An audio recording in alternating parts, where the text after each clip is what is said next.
Assalamualaikum warahmatullahi wabarakatuh. Baik adik-adik sekalian, hari ini kita akan belajar tentang mata pelajaran sejarah kebudayaan Islam pada materi substansi dan strategi dakwah kolaborasi. Gimana kabarnya hari ini?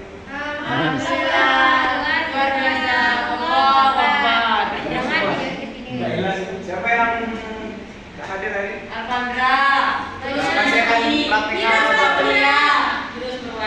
Ya, terserah mereka hadir atau tidak, kan kita yang penting belajar aja. Jadi,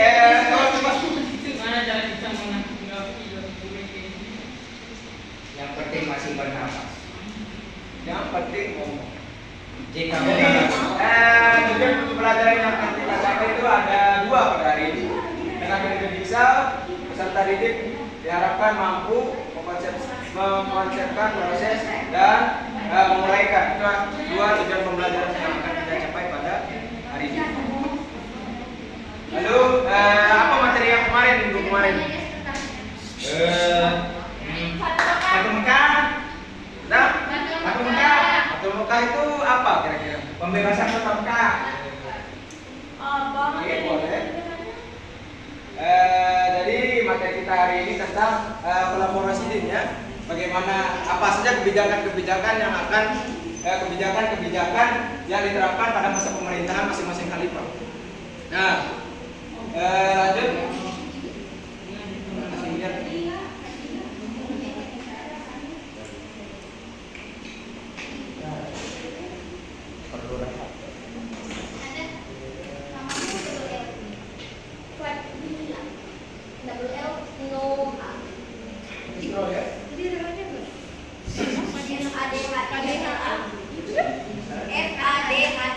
Jadi perhatian semuanya adik-adik, proses pemilihan kolaborasi ini, substansi dan strategi dakwah kolaborasi ini itu ada 4, itu Khalifah Abu Bakar, Umar, Utsman dan Ali. Scroll lagi. Nah, atasnya. Pertama untuk Khalifah Abu Bakar As-Siddiq itu ada 4 kebijakan. Yang paling terkenal itu ada peristiwa Riddah, memerangi orang yang enggan membayar zakat, yang notabene-nya dia itu keluar dari Islam. Kedua, kodifikasi Al-Quran, karena banyak yang meninggal pada masa perang, dikhawatirkan Al-Quran itu bisa hilang, malah habis-habis itu habis meninggal, habis wafat, makanya diadakan kodifikasi Al-Quran. Tidak itu perluasan wilayah. Lanjut, scroll bawah. Sekilas saja materinya, nanti kalian cari sendiri. Atas. Nah, yang kedua, Khalifah kedua Umar bin Khattab, itu ada 4. Yang paling terkenal itu mungkin saya tidak tulis di sini, itu pembuatan kalender Hijriah yang bisa kita rasakan sampai sekarang. Itu ada mengatur administrasi negara, mengeluarkan undang-undang, membentuk departemen. Ini khusus untuk pemerintahan. Lanjut. Bawah. Khalifah ketiga ada Utsman bin Affan. Utsman bin Affan ini dikenal sebagai orang yang dermawan pada masanya. Dia menghabiskan segala hartanya untuk dakwah di jalan Allah. Adapun kebijakannya yang pertama itu perluasan wilayah, sehingga wilayah kekuasaan Islam itu melebar sampai ke Eropa. Dan yang kebijakan kedua itu ada pengukuhan Al-Quran. Al-Quran itu dibukukan menjadi satu, sehingga kita kenal sekarang itu ada Al-Quran Mushaf Utsmani. Nah, awalnya dari sini Utsman bin Affan ini. Lalu yang terakhir itu scroll bawah lagi. Ada Ali bin Abi Thalib, khalifah terakhir. Ini cukup kontroversial ya, karena banyak perang pada masa Ali bin Abi Thalib, perang sesama umat Islam. Itu pertama itu kebijakannya mengganti elemen pemerintahan.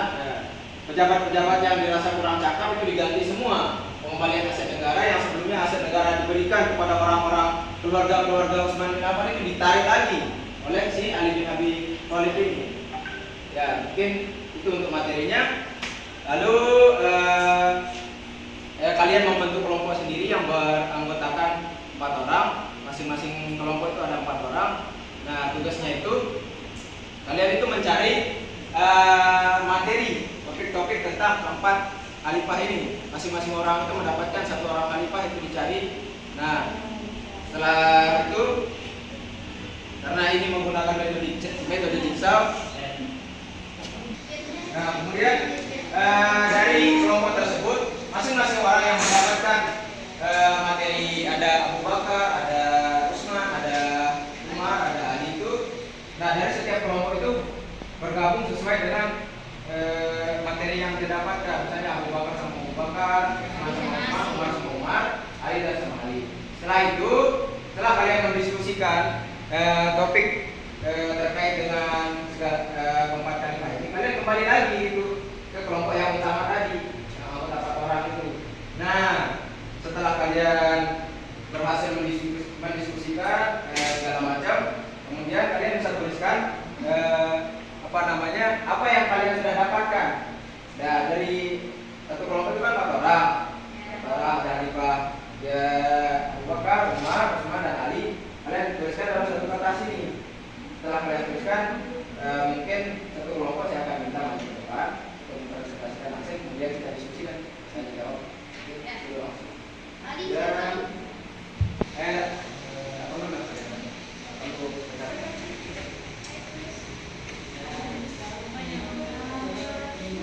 Kita tuliskan nanti kan topik yang kamu temuin tentang kepatuhan pabrik. Sampai jumpa di lain hari. Oh ya, untuk sumber bahannya bisa kalian ambil dari PPT ini juga, bisa kalian ambil dari buku paket atau beragam literatur lainnya. Ya, simpel-simpel aja, karena kalian akan mempresentasikan di depan. Nanti selebihnya kita tanya jawab dan diskusi, gitu.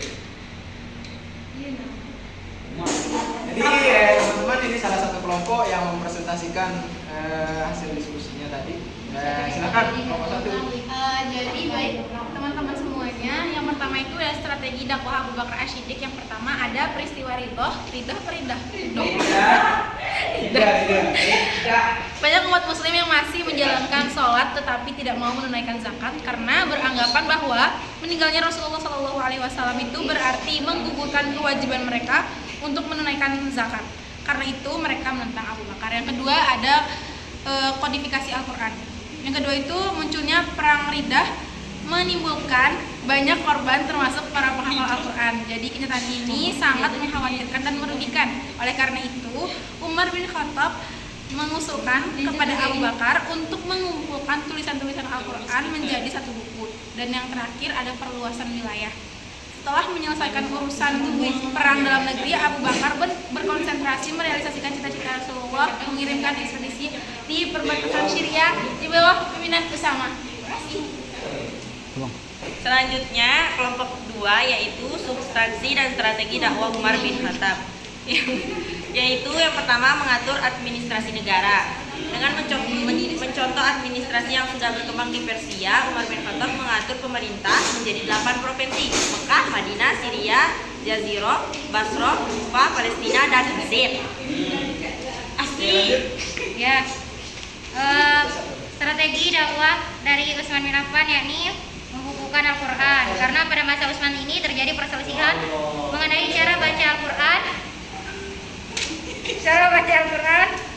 Utsman memutuskan untuk melakukan penyergapan cara baca Al-Quran.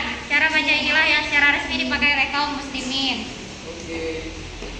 Untuk selanjutnya substansi dan strategi dakwah Ali bin Abi Thalib. Yang pertama mengganti elemen pemerintahan, memecah kepala-kepala daerah yang diangkat Utsman kepada, kemudian mengirim kepala daerah baru yang akan menggantikan mereka. Oke, jadi itu presentasi untuk kelompok 1. Saya kira cukup bagus, sudah memuat tentang materi yang kita bahas hari ini. Ya. Jadi saya minta untuk Muzaki, bagaimana pendapatnya tentang salah satu kalimat, coba bagaimana pendapat Anda? Baik, Khalifah Abu Bakar. Khalifah Abu Bakar adalah khalifah yang sangat dermawan, yang berani mendermakan segala hartanya untuk perjuangan kaum muslimin. Sekaligus beliau itu adalah khalifah yang tegas karena banyak juga keberhasilan yang dicapai dalam masa pemerintahannya, seperti tadi yang disampaikan itu menumpas segala bentuk riddah atau kebertadan yang dilakukan oleh umat Islam. Itu aja Pak. Oke, bagus. Saya kira pemahaman kalian tentang materi ini cukup bagus hari ini. Jadi untuk memperkuatnya lagi, saya akan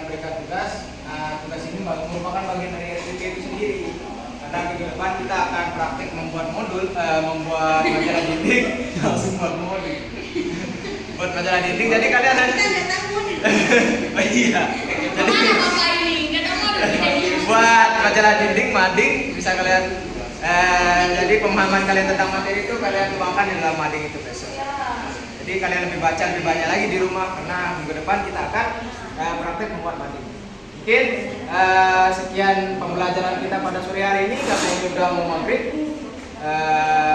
Coba siapa satu orang Muzaki lagi. Ya. Coba pimpin kita menutup pembelajaran ini sekali. Baik, untuk menutup pembelajaran mari kita sama-sama berdoa dengan doa kafaratul majelis. Subhanakallah